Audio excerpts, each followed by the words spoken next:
Good afternoon. Welcome back to North Node Astrology. Today we have another one of my TikTok subscribers, Linsy, and her birthday is 21 April 1996 at 9:33 a.m. in Dansville, New York. At the time of birth, the constellation Gemini was to the east. So rising sign of Gemini.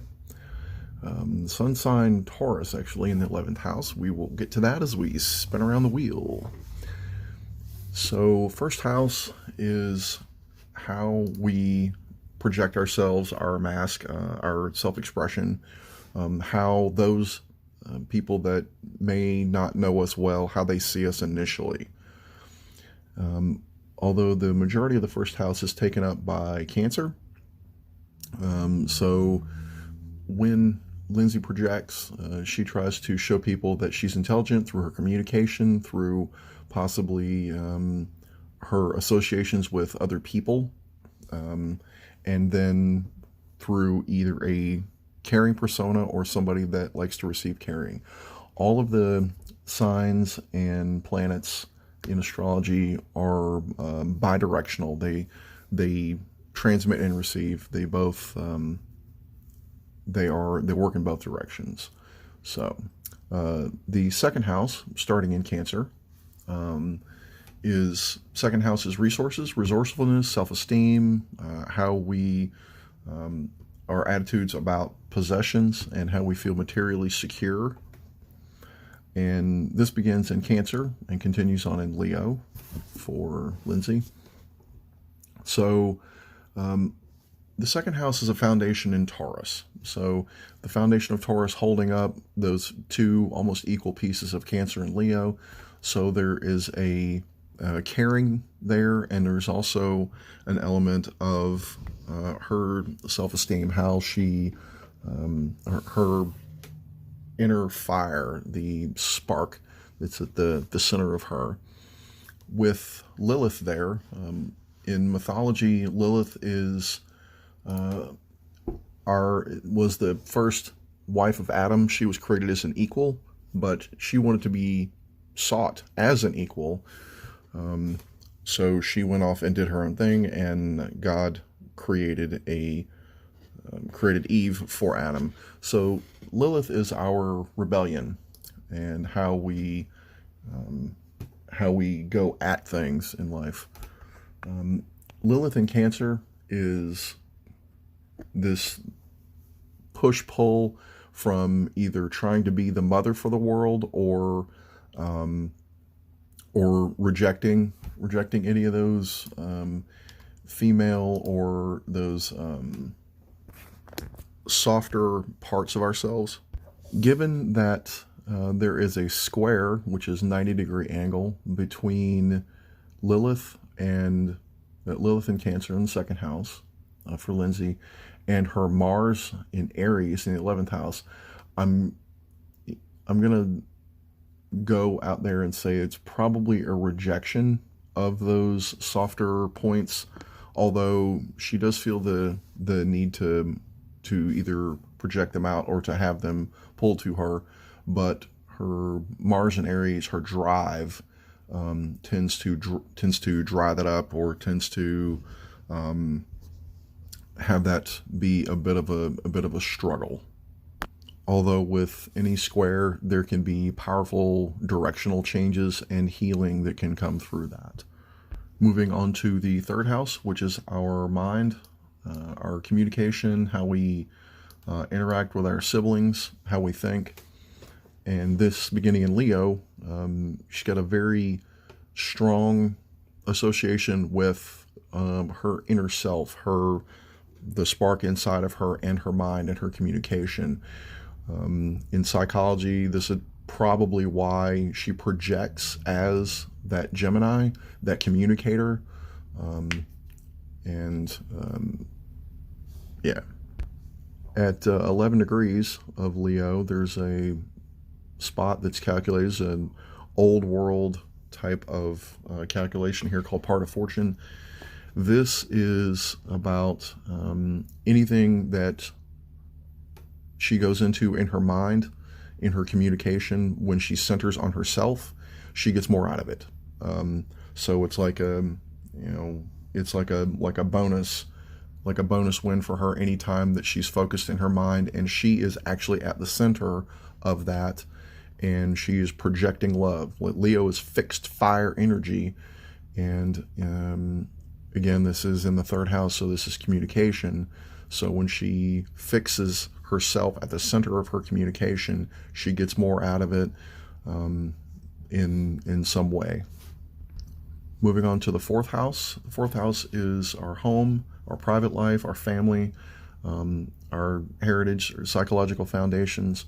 This is typically our actual home, and this starts in Virgo. This is the self-improvement point, or one of the self-improvement points for Linsy, and she's always improving in the home and always improving herself through the home, with the home. And Virgo is a earth sign, so it's grounded. Even though with no planets here, there's been no planets in her chart yet, but that's not a problem. It happens sometimes, actually quite often, because the planets are rather far apart. Sometimes they are spread quite all over the chart, and sometimes they're focused all into one or two signs.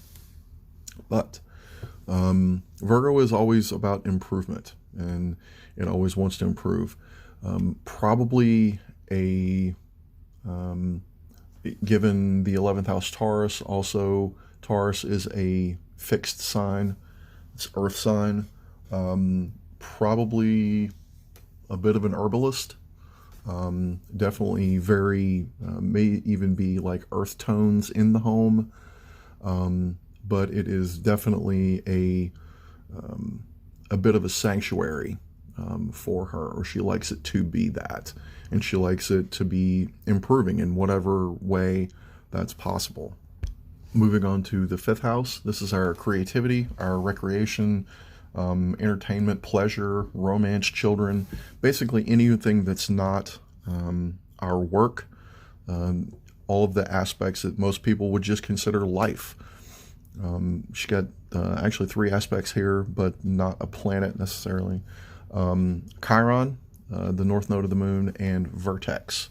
The fifth house beginning in Libra is all of those life aspects for Linsy are about partnership. They are about balance. They are about justice.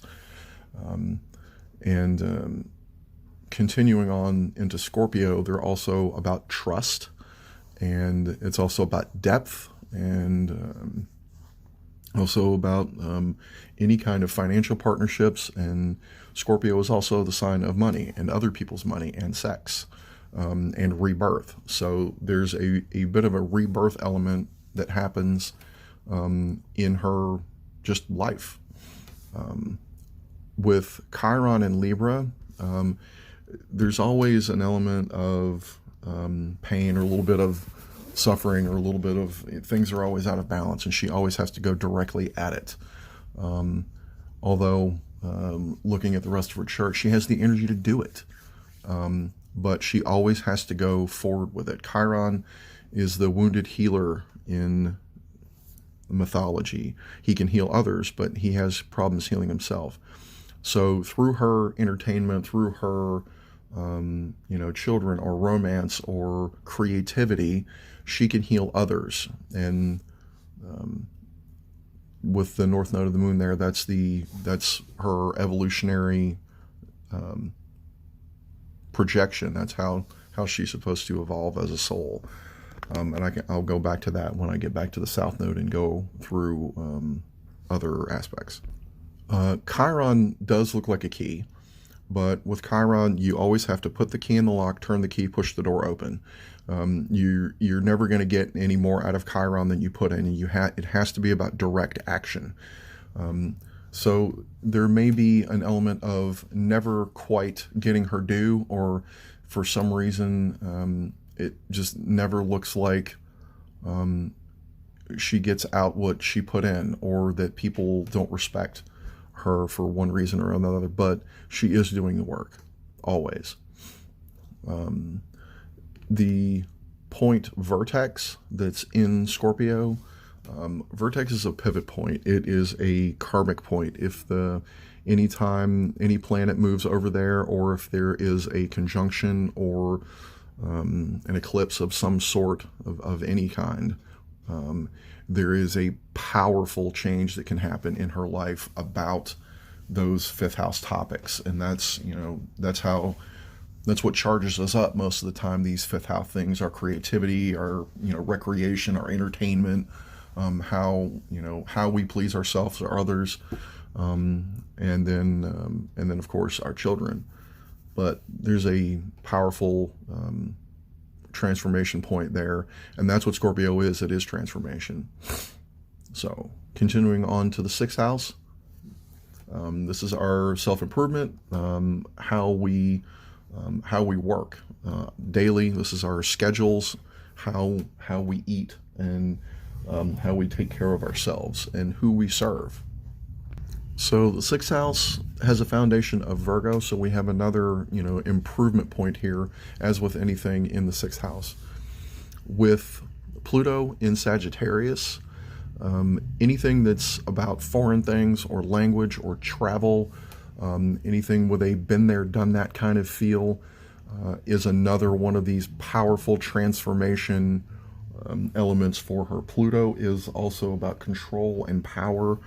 So she may feel that someone that has more daily experience might have power or control over her, or this may be where she tries to exert her power control over others.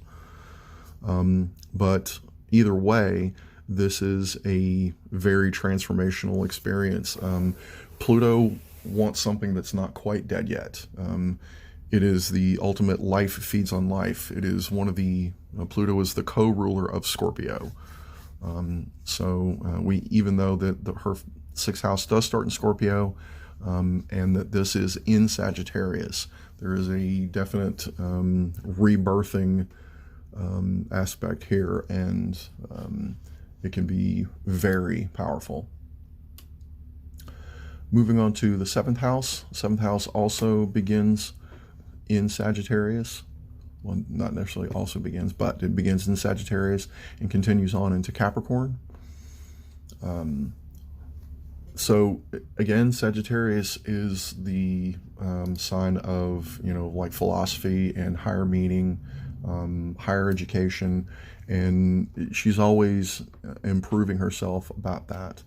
There may be a language aptitude or a language element, or there may be a language barrier in her relationships. But with so much Capricorn in her seventh house, and with Jupiter there, Jupiter expands anything he touches. So there's a lot of business going on in her relationships. There's lots of structure. There's Capricorn can also be control. And the ruler of Capricorn is Saturn, with Saturn in her 10th. I'm guessing there's a lot of direct control in business in her daily life. Or there may just be lots of people who are in business or people who are Capricorns. But the seventh house is about partnerships and marriage and any one-on-one relationship. It's also alliances and conflicts. This is also can be open enemies, people who are directly in our face. But Jupiter expanding this, there's lots of relationships going on. So again, we go back to the communication of the rising sign in Gemini and the Leo third house. So when she's grounded in that, in herself, and communicating from a place of inner fire, this is usually handled pretty well. Eighth house begins also in Capricorn, and eighth house is all those Scorpio topics we've talked about before. Renewal, sex, death, rebirth, transformation of the self, deeply felt experiences, how deep we do get into things with others, how we grow and change. Neptune and Uranus both in the eighth house. Neptune is our tap into spirit. That's how we are spoken to, and it's tends to be a little foggy. It's not always clear. So there may have been perhaps there might be Neptune is also can be drug use. So her deep experiences might have been fueled by that when she was younger. There are aspects over to her son, and Taurans don't always tend to go into those things. Although an 11th house sun might, which is a bit of an Aquarius feel. So it does give a very fixed energy to that. So maybe not, but the details of those experiences, those deep experiences in those control elements in her life may have been foggy and may be hard to suss them out and figure out, which pieces work and which pieces don't. Although with Uranus there in Aquarius, in its home sign of Aquarius, that's an aspect of where we interface with technology, where we can innovate, where we are willing to go above and beyond and break things so that we can fix whatever that's being erratic. So there's definitely been moments with her friends or with the collective humanity that have been erratic, but I came across Linsy on TikTok. So she is interfacing through TikTok as a peak experience, telling people about her life and what's going on with her and talking with people, talking with the collective. But also 8th house is back to those Scorpio elements of trust.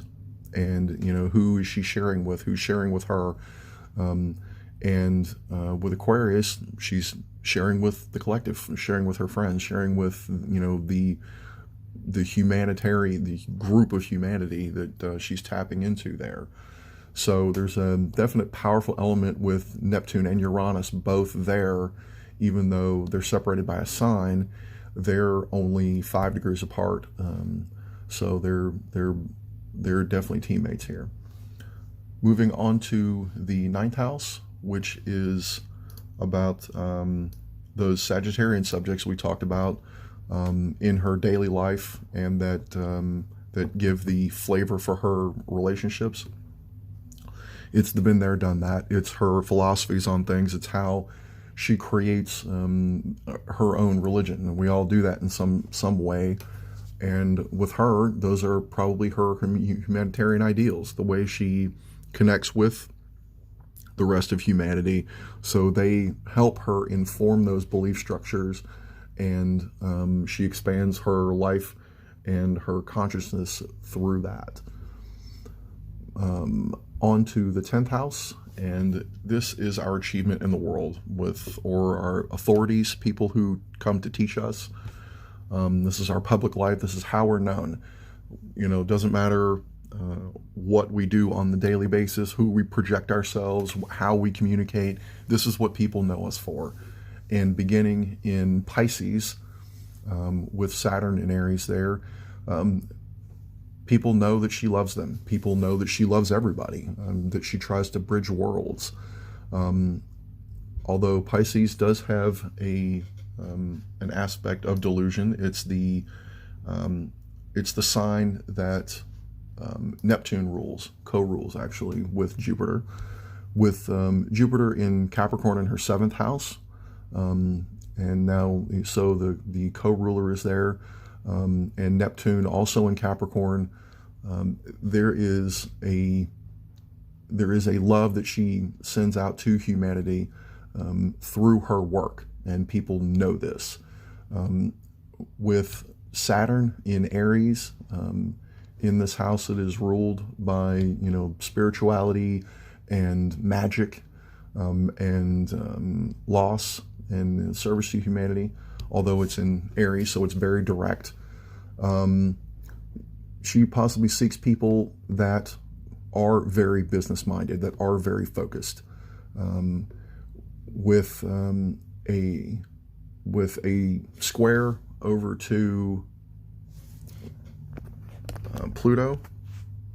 Actually, that's a trine, so it's a 160-degree angle over to Pluto. There is a transformational aspect going on here with authority figures in her life, in her business life, or if she is transforming her daily life and becoming that authority figure with that direct mind. And Aries is the ram, so there's the charging up the hill, but once Aries is at the top of the hill, it's, oh, we got to the top of the hill. Okay, cool. We lay down and eat some grass and drink some water. And is there another hill to run up? No, not right now. So there is an element of work hard, play hard, and people know her for that. But it's the majority of the aspect of the service to humanity and the loving everyone. On to the 11th house, which is our club involvement and our collective endeavors with anyone, our friendships, humanitarian ideals, with the south node of the moon and Mars and her sun all in the 11th. She definitely is very Aquarian, but it's very direct. Now, Aquarius itself is a fixed energy. Aries is very fixed, it's cardinal fire. So it's the opposite sign from Libra, which is cardinal air. So there's a ramping up on the top of it, but there's underneath that, there's the Aquarian, structure. Now, Aquarius does have structure. It's co-ruled by Saturn. I'm going to skip over the south node of the moon and go on to Mars. Mars in Aries in the 11th house, she is very focused on humanitarian, aspects and doing what's right for the group or the collective, or seeking those people out or wanting those people in her life also. Usually feminine energies seek those Mars aspects from a masculine mate in some way, and they attract, and feminine energies will attract through their Venus sign, and masculine energies will do the other round. They will project their Mars and seek out the Venus aspect, and I will get that to when I go to her Venus. So she definitely call those very direct energies, and with Saturn, even in her 10th house, although it's still in that sign of Aries, those direct authority people in her life do transform her, and even in a collective, you still need leaders. So she's looking for those leaders. With a 1 degrees Taurus sun in the 11th house. Even though self-identifying as a Taurus, she knows that she's one of the collective. The north node of the moon is currently in Taurus, although in her 12th house, and I can go into that in a bit. But she definitely associates herself much more as a member of the collective, as a grounded member of the collective that does have material security on her mind, and that she does have self-esteem for herself, and that what she owns is part of what the collective owns. So there may not be a lot of this is mine, give it to me now kind of aspect, or maybe not even at all, especially with a 10th house Pisces. There may be a bit of a throwing off of material security or material possessions, and with going back to the Lilith in Cancer, that may add that aspect to it also. Continue to the 12th house, which is our service to humanity, how we transcend, how we sacrifice. These are also repressed parts of ourselves, like our subconscious. They're informed by our experiences indirectly, pieces of ourselves that we really have to get a hammer and chisel and go after sometimes. Her Mercury is in Taurus in the 12th house. So again, there's another service to humanity aspect, but it's very grounded. The 12th house has a foundation in Pisces. That's the foundation of that. And Taurus is fixed earth, so it's a very solid communication, but it may be kind of nebulous and squirrely, and a lot of people may not understand it, but she thinks it's very grounded. With aspects over to Neptune and Jupiter and Capricorn, over to her Mercury, this is still about business. This is still about structure. To her, it's the same thing. What she communicates about is the structure of how to be more solid, how to serve people. With a moon in Gemini, there is a mood about communication. She wants to communicate. Also, Venus in Gemini, she's definitely a communicator, which drives that psychology of the rising sign of Gemini. But in Pisces, again, it's very large. There's a large subject. It's the last sign of the zodiac, and there's a communication element that is trying to blast through here. But the moon is our moods, is our subconscious, is our inner guidance. And Pisces moon, there's a lot going on, but it's about communication. And Venus, she will communicate. She can communicate. She does. But with the foundation of Pisces underneath that Gemini, Venus, it feels at home there. It feels at home communicating. It feels at home with someone to be partnered up with. So whether it's a friend or a child or a sibling or a partner of either business partner or romantic partner, she feels that she's serving humanity through that. And she likes to see that in others. So I've mentioned the north and the south nodes of the moon. In the 11th house, the south node of the moon is in Aries. And this is a quest to be part of the group. And the resource is the confidence in yourself, 11th house and 5th house here. In Vedic astrology and Eastern astrology, the South Node is considered to be Ketu. This is the tail of a dragon. That's our foundation. That's where we stand to reach those evolutionary heights. It's something that either we were good at in the past or something that we are good at in our daily life and in this life. And the North Node of the Moon is Rahu. He's the head of a dragon. He eats. He just goes. He doesn't digest. He just, he devours. So he just moves. With that North Node being in Libra, she is looking for balance. She is looking for harmony in her life, outside of work, outside of children, outside of her career, outside of any of her relationships. She's looking for that harmony inside of herself in the 5th house. A lot of the way that we charge those things is through our Mars, and her Mars is not very far from her North Node at all. So charging ahead and looking for either being or looking for that leadership aspect in the groups that she involves herself in is really what charges her up.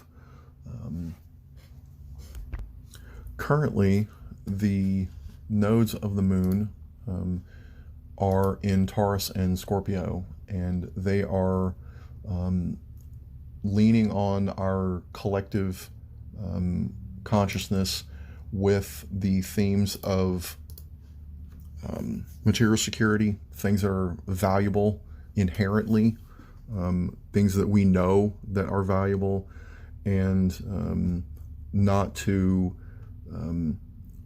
forget that if people tell us things are valuable, that doesn't make them valuable. And even though somebody is in a financial partnership with us, whether we know that we trust them or not, Scorpio is also about contracts. So the foundation, the contractual foundation here in her sixth house, actually right now, where the nodes of the moon are, and the north node in the 12th, there is still an element of letting go.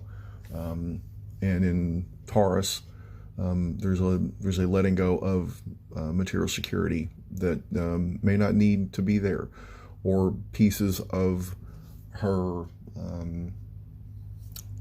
self-esteem that is manifesting as ego.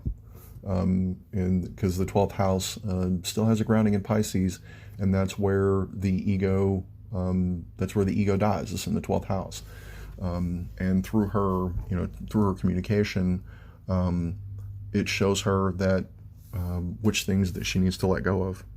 As the nodes continue to swing through Taurus and Scorpio, looks like in August there is going to be a pivotal moment for Linsy here.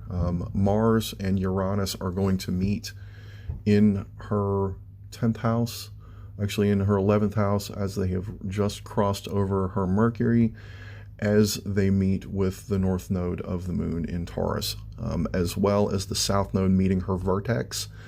So there is going to be a very memorable August for Linsy. I hope that I'm in communication and can find out how this is going to work. At the same time, the moon will be in Libra, and it will also be on top of her natal north node, with Jupiter having transitioned into Aries and going retrograde back into Pisces, though, at the then. So there is going to be some definite, interesting, and transformational experiences going on for her in August, about driving into the collective and communication with Uranus there in Taurus. So that is going to be very wild to see, I imagine, in and around her. And as the collective, as she continues on TikTok, I imagine we might even get to hear about it. So I hope everybody enjoyed this. Linsy, thank you for giving me the opportunity to do this for you. And anybody can reach me at North Node Astrology on Facebook and YouTube, and obviously also on TikTok. Thank you very much.